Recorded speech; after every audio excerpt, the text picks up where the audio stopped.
सत्यधार्तराष्ट्रान्नः का प्रीतिः स्यात् जनार्दन पापमेवाश्रयेदस्मान् हत्वैतानाततायिनः। ఈ శ్లోకానికి భావం తెలుసుకుందామా? ఓ జనార్దన, సర్వభూతముల సంరక్షకుడు పోషకుడు అయినవాడా, ధృతరాష్ట్ర తనయులను చంపి మనము ఎలా సంతోషంగా ఉండగలము?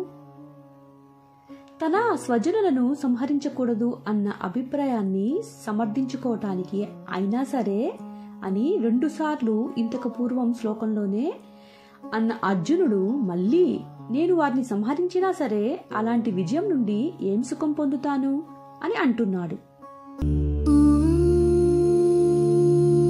తస్మానార్హా వయం హంతుం ధార్తరాష్ట్రాన్ స్వబాంధవాన్ స్వజనం హి కథం హత్వా సుఖినః స్యామ మాధవ. 37వ శ్లోకం యొక్క భావం తెలుసుకుందాం. వారు దుర్మార్గపు దురాక్రమణదారులైన వారిని సంహరిస్తే మనకు పాపం తప్పకుండా చుట్టుకుంటుంది. కాబట్టి స్వంత దాయాదులైన ధృతరాష్ట్రుని పుత్రులను మరియు స్నేహితులను చంపటం మనకు తగదు. ఓ మాధవ, కృష్ణ, మన సొంత వారినే చంపుకొని మనం సుఖంగా ఎలా ఉండగలము?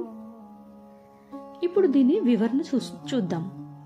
పోట్లాడటం, చంపటం చాలా మటుకు సందర్భాలలో పాపిష్టి పనే. అవి పశ్చాత్తాపాన్ని, అపరాధం చేసిన భావనని కలిగిస్తాయి. అహింస ఒక గొప్ప సద్గుణమని వేదాలు చెప్పాయి. మరియు తీవ్ర పరిస్థితులలో తప్ప హింస ఒక పాపము. మా హింస్యాత్ సర్వభూతాని, ఏ ప్రాణిని కూడా చంపకు అని చెప్పబడింది. ఇక్కడ అర్జునుడు తన బంధువులను చంపటానికి ఇష్టపడటం లేదు. ఎందుకంటే అతను అది పాపపు పని అని భావించాడు. కానీ 6 విధములైన దుర్మార్గముల నుండి ఆత్మరక్షణ అధికారం మనకు ఉంది అని వశిష్ఠ స్మృతి చెప్తోంది.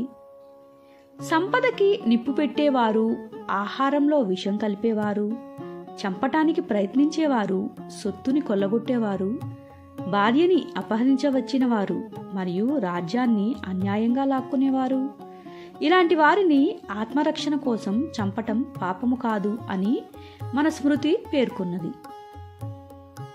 ఈరోజు మనము 36, 37వ శ్లోకాలు అర్థాలు మరియు వివరణ తెలుసుకున్నాము. లెంత్ ఎక్కువ అవుతున్న కారణంగా 2 శ్లోకాలని మాత్రమే ఇవ్వటం జరిగినది. మా ఉచ్చారణలో కానీ ఏదైనా రాయటంలో కానీ తప్పులు ఉన్నచో మీరు అన్యదా భావించకండి, క్షమించగలరు. అది మేము కావాలని చేసిన తప్పు కాదు, బై మిస్టేక్ జరిగిన తప్పు అయి ఉండవచ్చు. మరియు ఈ శ్లోకం యొక్క భావాలను చదవమని కొంతమంది అడిగారు. ఎందుకంటే అవి చదవటం అక్కడ ఫాస్ట్గా అవటం వల్ల అర్థం కావటం లేదు. చాలామందికి భగవద్గీత అంటే ఆ గీతాసారం గురించి ఏమీ తెలియదు. సో వాళ్ళందరూ కూడా వాటి యొక్క మీనింగ్ తెలుసుకోవాలి అనుకుంటున్నారు.